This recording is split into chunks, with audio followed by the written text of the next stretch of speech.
Hi, thank you everyone for coming to attend today's this session on unleashing the power of your life stories to influence what's next. Okay, before we start, I would like you to do a poll. Okay, so the poll question is: are you happy? Okay, so if you go in, oh, great, 100% say you're happy. Okay, I know it's do the talk already. Yes. So this, I'm coming from a counselor's perspective. Okay. And what we do is we really go in and sweep and clean out the grease, right, in our inner intra-psyche. Okay. So 100% says you all are happy, right?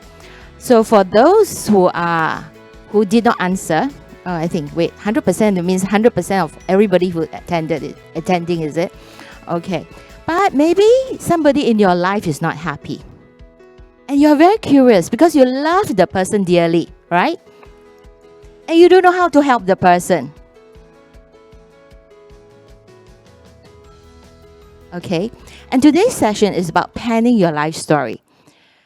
You're thinking about life story can help me? Well, in Tsao, my colleagues and I at Tsao Foundation have the privilege to work with the seniors and their family members. And it humbles us to learn that most people, what they want is to be happy, regardless of their life situations, whether it's near end of life, whether it's starting the caregiving journey, whether there's somebody who just retired and, they feel a little bit lost in their life. But what is happiness? A lot of times, the clients that we talk with, a lot of times we assign our happiness to meeting our needs and wants. The internal dialogue goes along this line.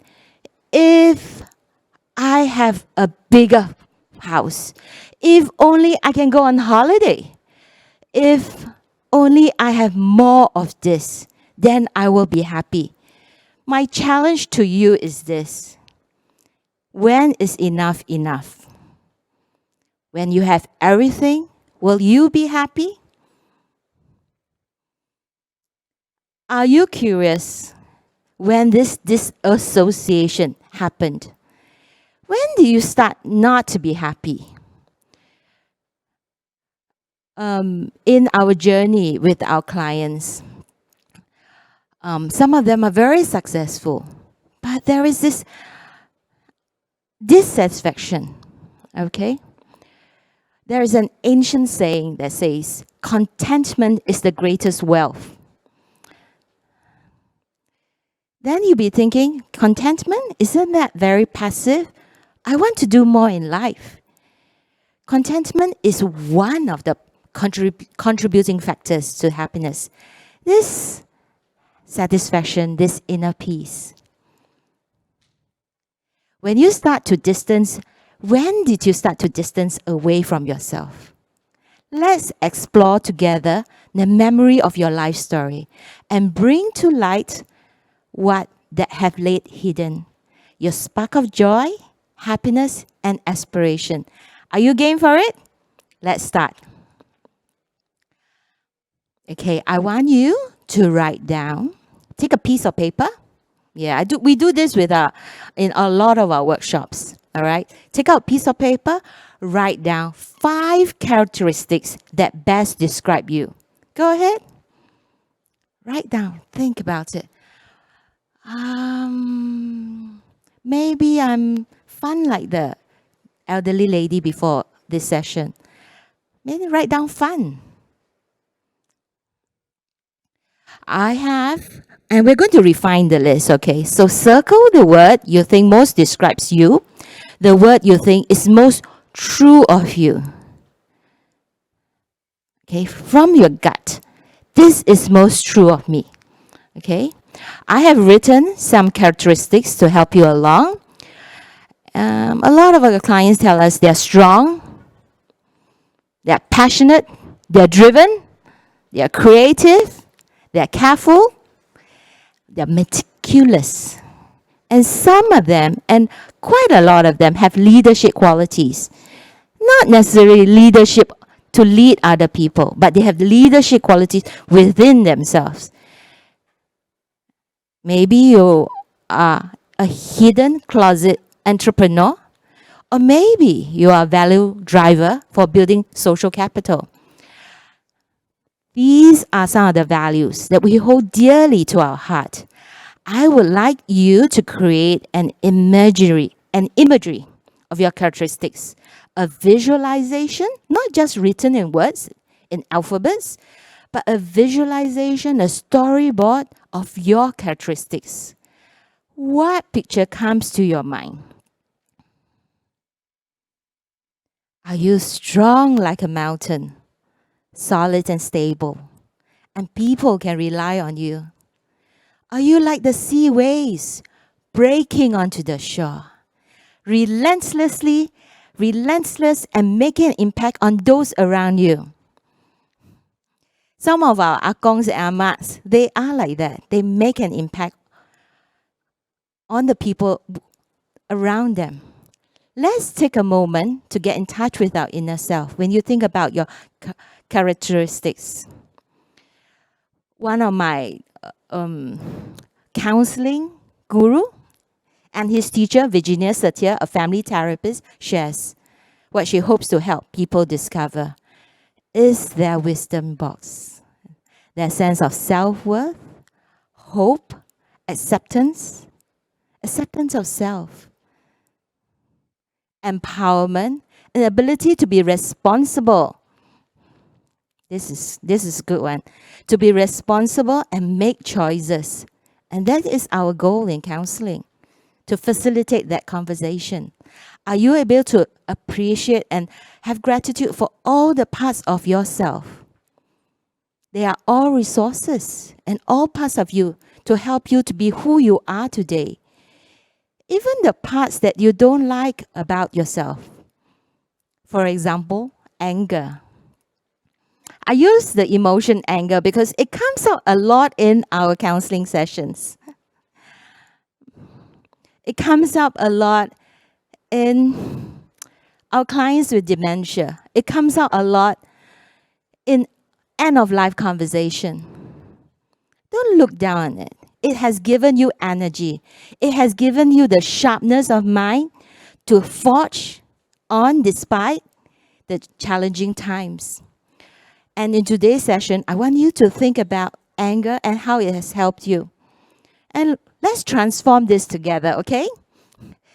It is possible to have the good and not so good. It can coexist within us. We need not judge it. It serves us in different ways to survive. I would really want you to think about anger, okay? Because this is very transformational. And we're going to talk more about it later. And all of us are unique. The world is a better place because you are in it. Let's tune into ourselves. All our resources are not only our brain, but also the spiritual aspects of ourselves. Let's tune into our own rhythm. Let's take a deep breath together. Go ground yourself wherever you are. Sit up straight, spine straight. Relax your shoulders a bit and let's take a deep breath. And if you're always playing computer games, let's put it down for just a moment. Let's do it for ourselves. Are you curious? Who has influence on us? When we talk about our life story, we think, so-and-so has influenced us. Our culture, our values, our family, friends, our relationships, our learning experiences, our interests, passions, technology. The most important one, ourselves. Some of us have vivid memories of our growing up years and we can recall events. I would like to give credit to James Byron, okay? He is the father of this thing called guided autobiography, and in which he comes up with a list of questions which provides meaningful conversation. So they have a group work And they encourage people to think about their lives in very meaningful way. Okay? And some of the questions are from there. The number one influence in our life. Okay? Who are they? I would like you to take a moment to reflect. Okay? Go deep in your mind. Who has influence over you? Who is your role models? From family members, movies, other sources? The role models can even be from books and popular celebrity of the day. Okay? My personal role model, on a personal note, is my maternal grandmother. She's this lovely, small, petite Cantonese lady. A quiet lady that's gracious and kind. She will wear those traditional shamfu clothes, and with a very tiny handkerchief, she'll tuck into her outfit. She loved me so. So when I was in secondary school, she suffered from cancer. And although she was in a lot of pain, she was never one to show it.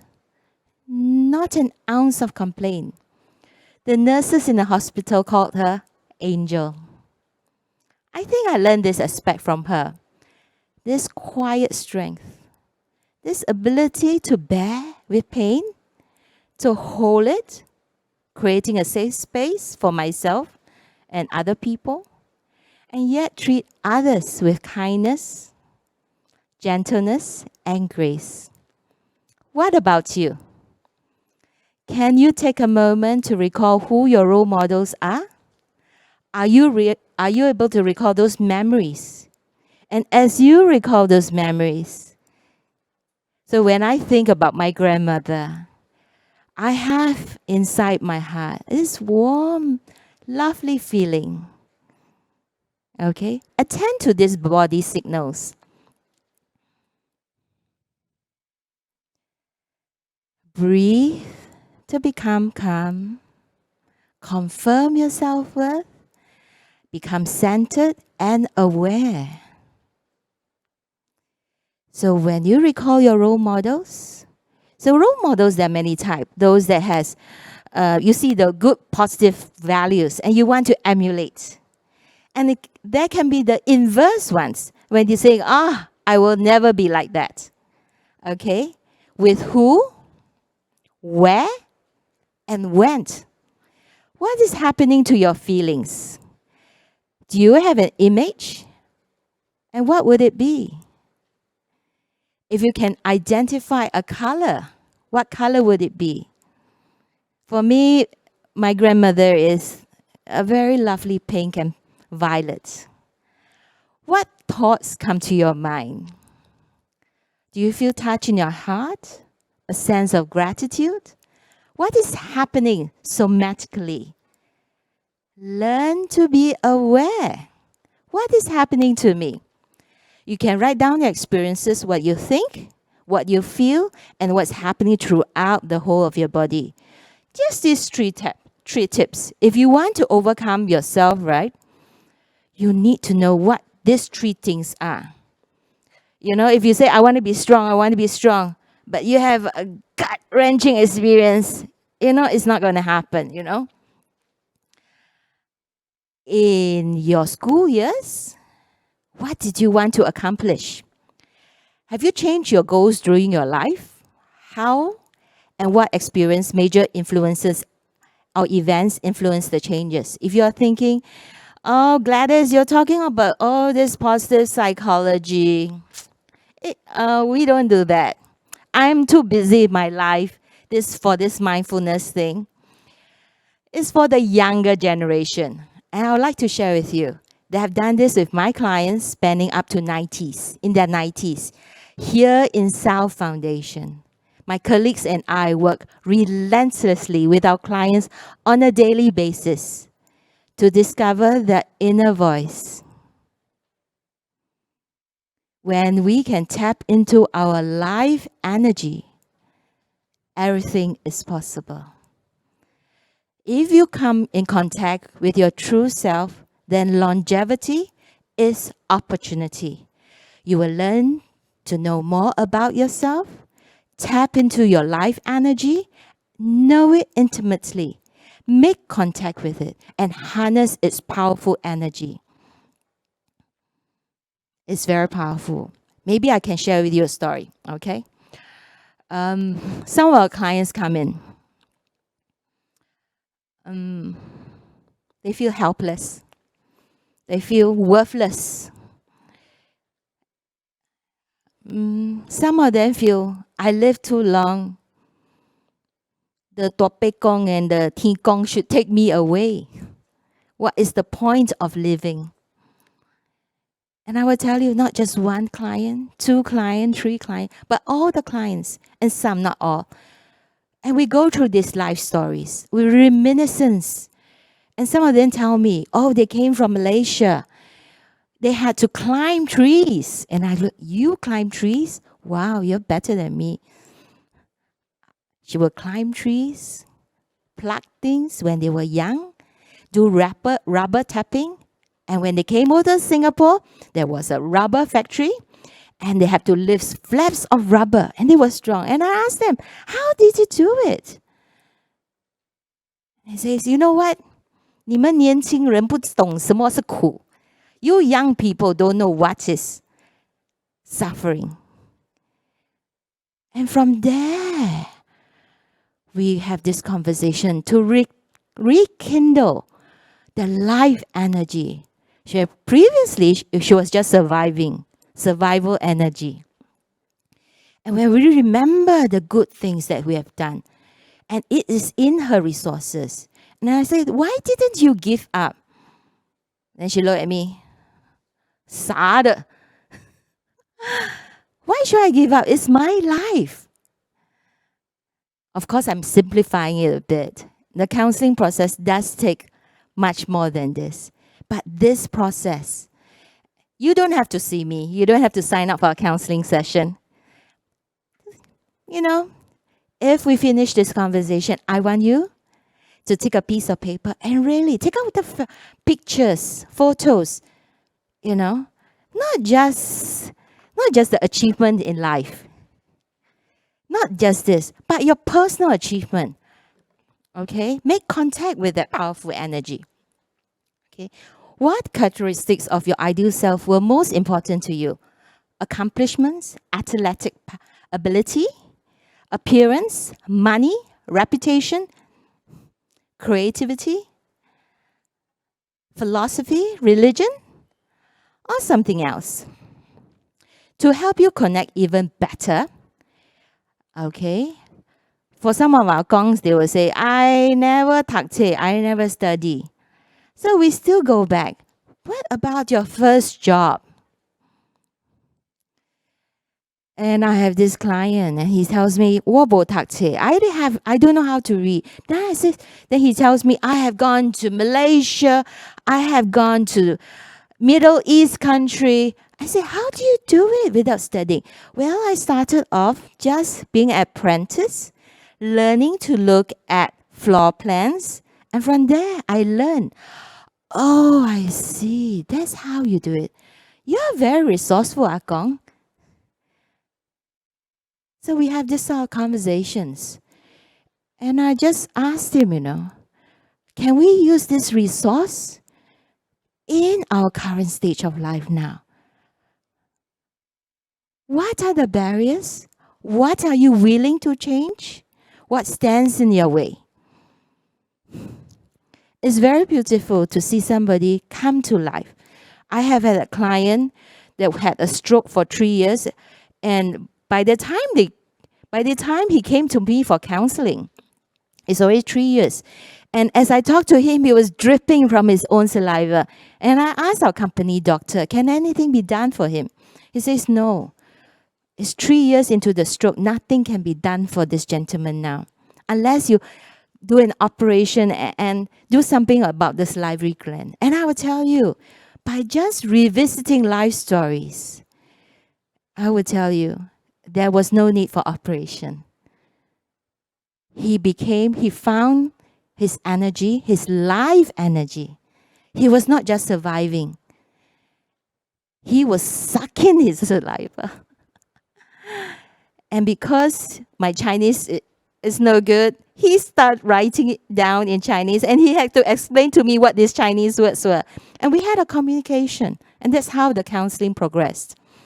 And I will tell you, it was so beautiful. For this guy with stroke, in his early 50s, he had a newfound faith in himself. He can even tell the staff at the daycare, "Hey, look, there's another elderly there. Don't close the room yet." And he started taking responsibility for himself and for those at the senior center. If you have a choice, would you want to recall this feeling of wholesomeness? Would you want to experience these beautiful memories again? It doesn't matter what age. I want you to invite you to think about. We all have this wish, to experience this. But my question to you also, sometimes maybe you have asked yourself this question. Did you always have the same goals and aspirations? Or did it change to fit the realities of our lives or changing values? Have you been working what have you been working to attain? And what kind of person have you tried to be? So in our pursuit of financial stability or financial wealth, did we sacrifice some of our values and aspiration? This is a phenomena reflected, a current catchphrase for the day is quiet quitting. Quiet quitting is a global phenomenon expedited by the COVID pandemic.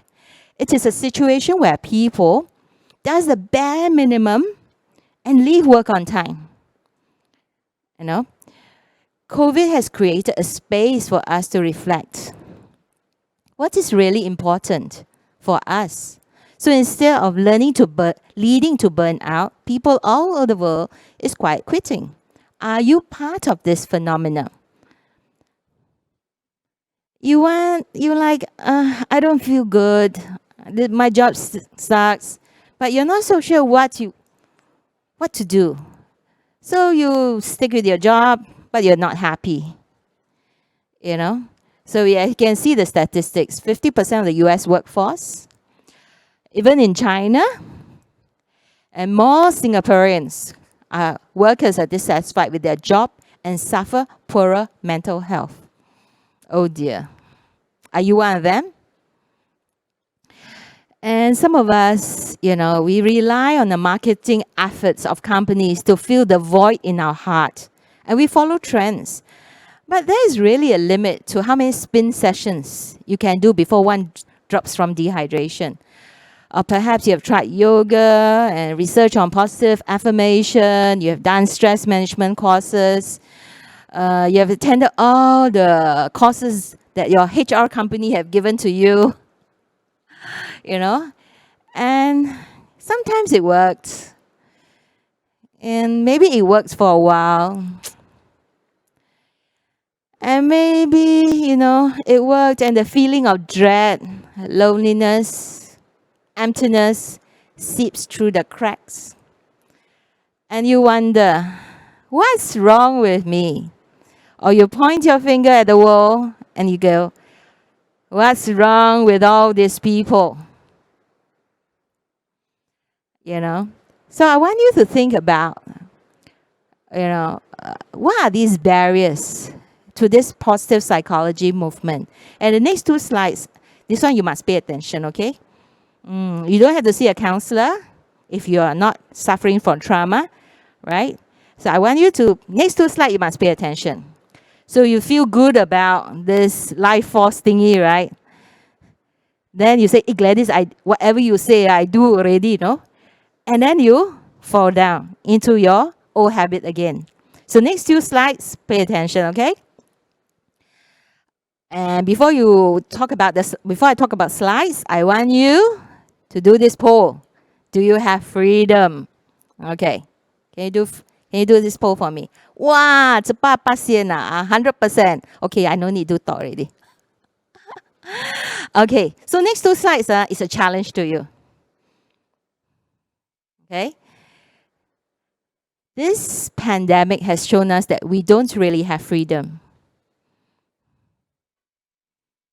Look at the number increase of mental health issues that have cropped up worldwide. We might be free from our work, free from family members. Oh, please don't come, got COVID. Free from your friends. But are you really free from discontentment and inner turmoil? Do you have real peace, real freedom?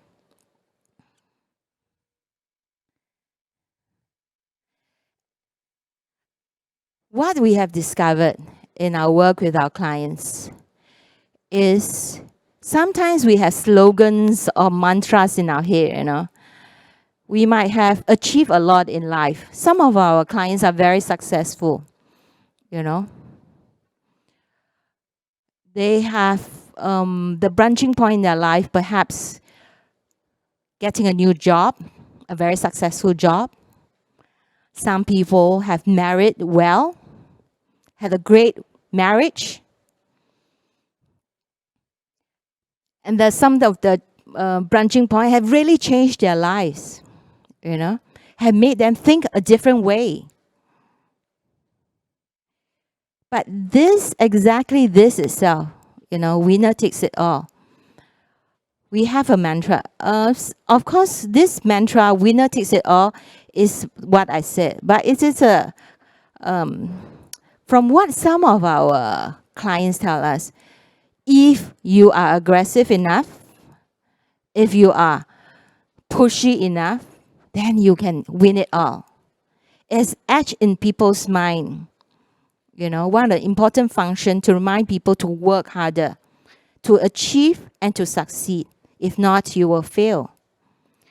So the question is there anything you feel so strongly about you would sacrifice almost everything for? As you recall this important event, achievement, some people have very positive memories. They feel excited. They feel energized, pumping. Can you tune into yourself? What's happening in the inside of your brain and your body? And what is happening emotionally? What is happening mentally? So something that you have changed your life so much, do you become defensive when the achievement is threatened? Are you hyperventilating? Do you become agitated? Okay. So there's this coaching, and you have attended a lot of HR stuff and tells you be calm, be positive, change your behavior. And what they have found is you need to change the inside. So some people, maybe marriage to them is very important. And when that marriage is threatened, and you become more submissive, because at all costs, you will save the marriage. At all costs, if you are working and somebody new comes along and threatens your job, do you get very angry? I'll share with you a personal story. This is a very funny one because I didn't know I can get so angry. I was talking to a community partner with two associate directors in our organization, and I was the person in charge of the project. And I didn't do too well in the project. So I was very like, paise, oh, sorry. I think I will do better next time. And then the outside party started to talk about how the organization is no good. I lost it. I banged the table. My two associate directors were like, what happened to Gladys? And I was so shocked at myself, I'm like, why did I get so angry? So on hindsight, I have some values. To me, my job, my colleagues have become my family. You can attack me, but you cannot attack my family member. What about you? You have attended a lot of stress management courses, self-improvement courses, and sometimes you lose it, right? So you have to think, if you want to overcome this part, you need to do 3 things, okay? First, you have to think about, if you want to overcome any difficulty in your life, what is your inner narrative? Is it a standard which you judge yourself and others, causing a divide? Some of us go home, working so hard and go home and think nobody can understand us. Because of these taglines that we have solidified our experience and caused a divide. So a lot of time people will say that, I'm so lonely, I'm so lonely. It's because of this invisible divide between ourselves and others is in our head. Okay, so from our achievement, the life energy flow, right, we have achieved. And then, because we want to keep that achievement, we have switched to a survival mode. Survival energy. And survival energy is a protection energy, right? So think about it. All of you, do you do that with your family members sometimes? Have a over strong reaction? So if you have an over strong reaction and you think, wow, what did I just do? I want you to write down. Write down the event, who, what, and where did it occur. Write down what your thoughts are. So that process of writing down creates an understanding of yourself. And when you can create an understanding of yourself, you will not be so reactive next time. Instead of pointing at the other person, you will look what's happening on the inside. So we learn to take charge. Okay? So this life story is very powerful. What we have achieved are also a double-edged sword. Okay? And sometimes because we want to achieve so much, we push ourselves. And then we forget those around us. And we forgot why we work so hard. Yeah, it's true, Sometimes we forget. We forgot why we work so hard. So I want to share with you a story about this para-counselor. So a para-counselor is a volunteer that we have trained, and it is elderly. So our volunteers are ranging from about 50 to 70 years old, and they actually do meaningful conversations with our clients. Okay, and this particular para-counselor, he's so lovely, He's and in one of the workshops, he shared about a story with the seniors at daycare. He recalled the time when he would run, when he was young, only 10 cents. He would run and buy 4 to 5 zui kueh. And then he'll run in the unbroken, the pathways, in the 60s and 70s, the pathways were not so perfect, And then he'll run back. And then he shared with the seniors, how he and his siblings share 4 to 5 zui kueh. He relished the times when he had to make his way there, even though it's difficult, and only 10 cents, mind you. But he relished the times because he shared with his siblings, his brothers and sisters, something that was inexpensive, but he recalls fondly as they took turns to share the goodies. It is never about how expensive things are, but about caring and sharing. And these are some of the things that we might have put aside in our pursuit, for better things in life. So in Tsao Foundation, we don't talk about caregivers, we talk about care partners. How can we be a partner to our care recipient to develop a good relationship? we need to learn to connect with ourselves and what gives us a warm glow of being, right? Then we can connect with other people. Okay?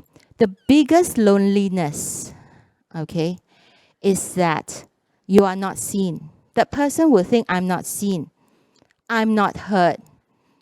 And they feel very lonely in the inside. There is no place for me.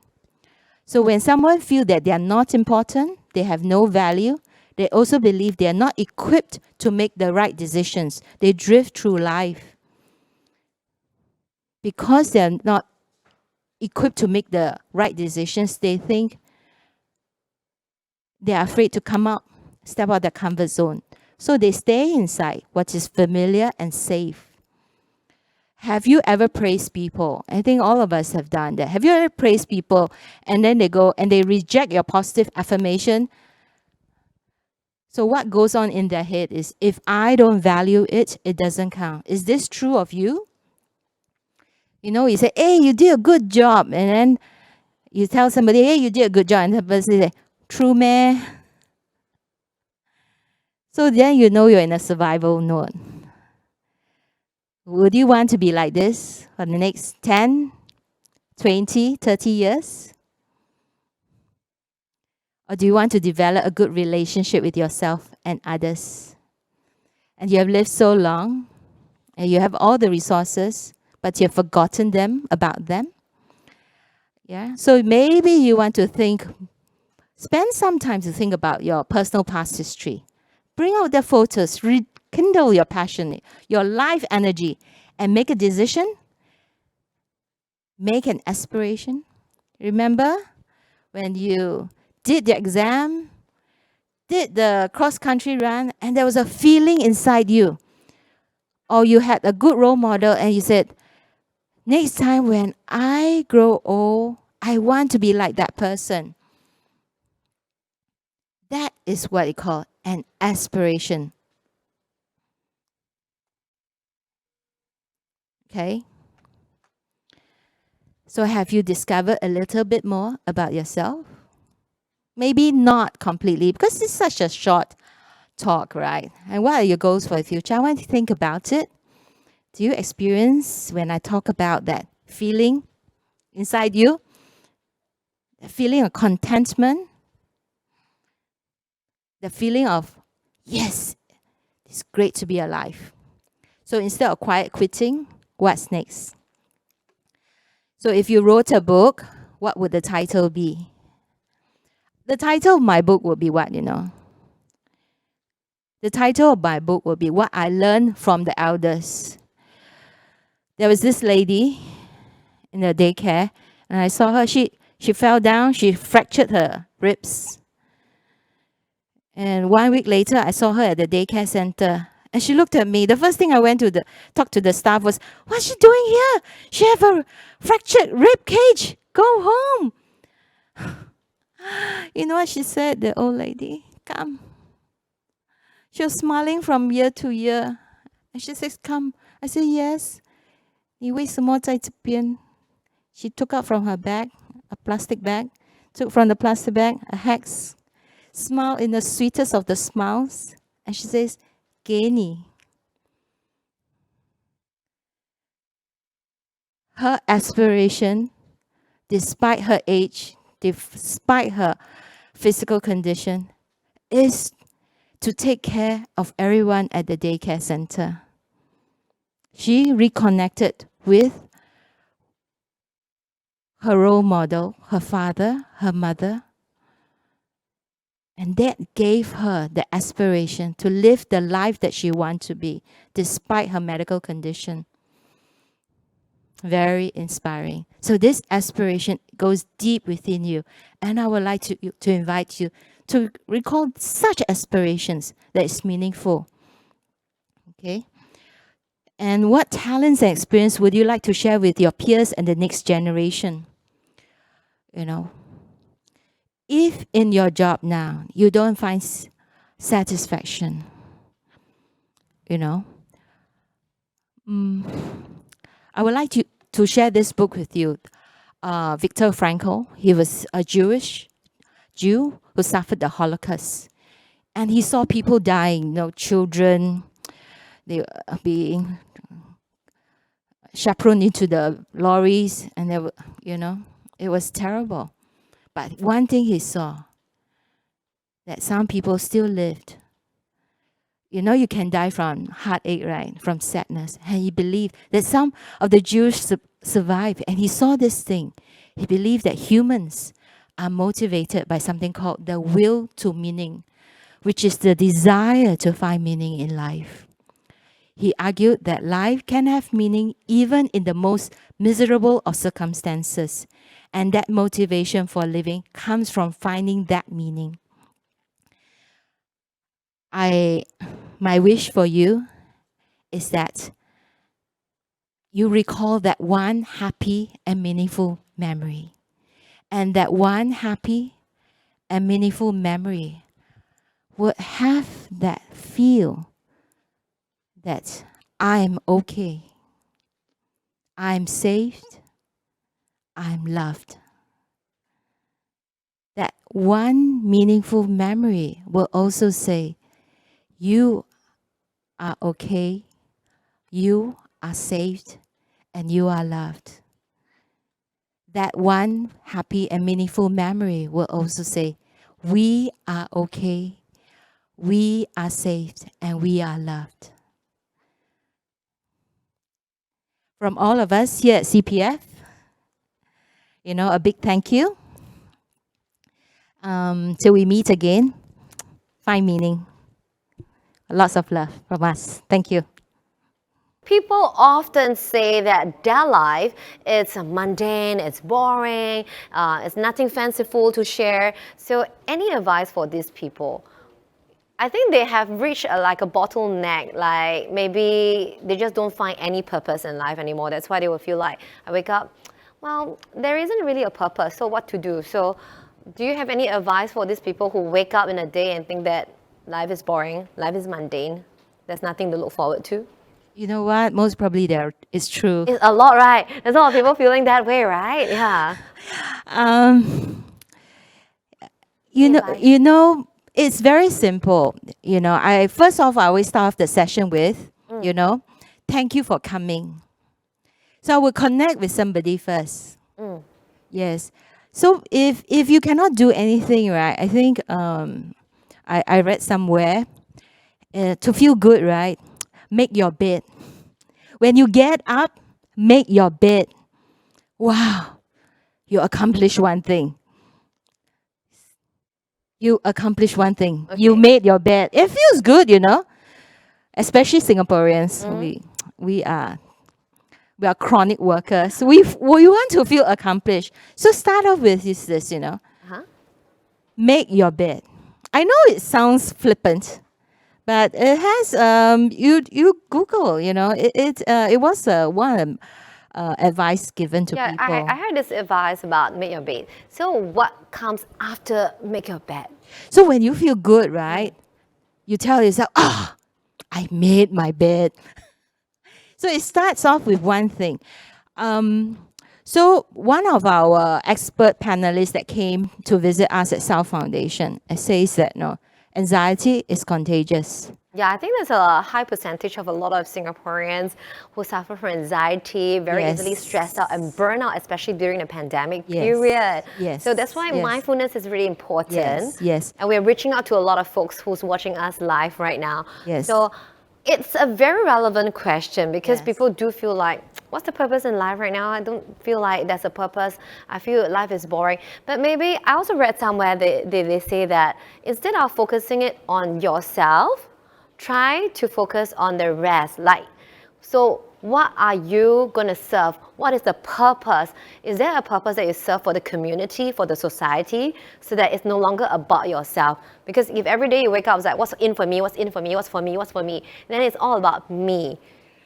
Is that true? Yes and no. Yes and no. It's because they already feel like they are not cared for, right? That's why they say it was in for me. So what I usually do is I will challenge my clients and says like, hey, uncle or auntie, you already like that for so long. You try lah. You try to exercise a little bit, or I will get them to commit to something that they are good in. You try for me. So instead of saying you try for yourself, if they don't, fine. And I tell you, we work with people with chronic depression. We work people with Borderline depression, all sorts of depression. everything, you know. And I will tell you, if they cannot find meaning for themselves, they will find meaning for us. Really? And others, right? I don't know about others, you know. Sometimes it's for that intriguing. one person. Yeah, so sometimes sometimes one person. if the Amma Akong want to commit suicide, right, then I will ask them, you know what? You are your father and mother's daughter and son. What would your father and mother want you to do? Can you do something for them now? So that's right, find a purpose, but not just for yourself or that someone. It has to be meaningful to that person. So if we just go like, oh, do it for somebody else, it's a bit... So somebody else must have a purpose in their life, or rather meaning. Yeah, meaning for them. Sometimes it's really true. Humans are very intriguing in such a way that we can rise above. So we feel like, hey, right now it's all about me, but if somebody's in need right now, so let's say Gladys in need of help, I'm like, suddenly, I become like a superhero. I would want to help Gladys, and in the act of helping you, I recover, I self-heal also. So there's a lot of cases out there that's this way. So instead of like thinking that it's not meaningful, mundane and boring, try maybe thinking about how you could help others to bring meaning to your own lives, and help others who are meaningful, or rather they make an impact to your own life. So this is one way, because it's very common. So we've been like talking about this as well. Sometimes it's not about you. When you think about the bigger prospect, the macro way of looking at it, then you suddenly realize, oh yeah, I should focus on the other aspect rather than just me, what's in for me. Then you'll be able to find a better meaning in life. Maybe I can qualify that. So usually when we do counseling or we do workshops, right, we really connect with the other person, right? And sometimes we actually have to teach self-soothing, because we are not just our brain, we also are our body. So we actually do a lot of self-soothing. How do you do that? Okay. Real quick. Yeah. So breathing. Okay. So the breathing. So when you breathe, right? So a lot of times when my elderly come in and they breathe, right, they model me. So I breathe, and then I invite them, can you breathe along with me? Then I would say things like, I need to rest a bit. So can you breathe or not? So at least I can rest 1 minute while you are breathing. So they breathe. And when they breathe, right, then I ask, how is it for you now? They will say, 比较轻松，没有这样大的压力. It means I feel lighter. I don't feel so much pressure. And that's what. So the other thing is a lot of self-soothing on the body. You can try this. To put your 2 hands together and then just rub. Rub, just like that? Okay. Gently, slowly, at your own pace. So how do you feel now as you rub? Friction. No, I'm just kidding. Rough hands and a bit of moisturizer. Just kidding. Okay. So when we do this, I'm not sure, because just when you talk about self-soothing, my immediate reaction is to do this. I have no idea, although I didn't know it was a part of the therapy. Self-soothing. So we learn to calm down the sensations. Okay, so that's one. So I would tell I would do this with the Amma Akongs, and this is one of them I do. And then I say, 搓搓搓搓搓，烧烧了。If it's hot, 放在哪一边痛的就放在哪里。So then you see their mind is such to switch already that they have the power to self-heal. Instead of me, the professionally healing them, they self-heal. So that's one of the things. And put on their face, their eyes. Their eyes. I've used this. Already, I think some therapists use this. It's actually quite soothing. So I have these 3 things I do. Breathing, whether it's like this, tapping, and then rubbing the palms. And then the face. Breathing in, And I tell you, it has worked for clients that have hallucination, depression, anxiety, suicide, Wow. killing self or wanting to kill somebody. Wow. It's very self-soothing and it's very powerful. Yeah. And then when we do this, then we can start to have that therapeutic intervention that counseling does. Sounds awesome. Okay. Yeah. So quick tip, real hack that we could practice. Okay. things. Yes. Okay. Next question. Let's take a look. Wow. This is a very very high number of votes. What to do when one has no role model to emulate from? You know what? That's why I said you need to take a piece of paper and start writing. It's not necessarily a person per se. You know, for my generation, we're growing up. You know, maybe you watch TV and then you like Wong Fei Hong, you know. Wong Fei Hong. Yeah. And that could be a role model because he fought for, against injustice or To be fictitious character. yes, or there's this Bao Qingdian I grew up with. Yes. I know. Oh, your drama. Yeah.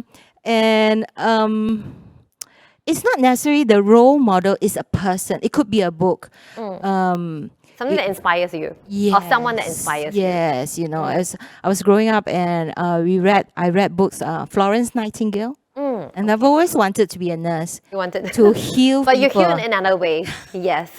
Yeah, so it's not necessarily a person per se. It can even be a fictitious character. It could be a book, but it inspires you to feel good.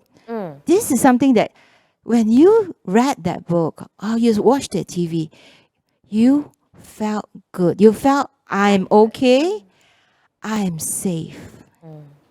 Yes, indeed. Thank you, Gladys, for sharing with us. Thank you. Thank at you, the end Cynthia. of the day, the role model, Gladys could be a role model for all of us. You yourself in your heart, you could have a role model. It could be a fictitious character, or it could be based on a movie, or it could be Winfrey Opera, or Gandhi for that matter, right? So just find this model, and they can be the real person or fictitious character. Just work on that. But more importantly, just like what Gladys has shared with us, right? Take a moment to reflect and know that you are safe and know that you are loved. Okay, more importantly, if you feel that no one's loving you, we are here at Tsao Foundation to extend our love to you. So if you have any questions, please speak to us. And of course, we at CPF Board are here to love you as well. That's why we plan all this and organize this activity so that you guys who are learning with us, watching us, can have something to take away from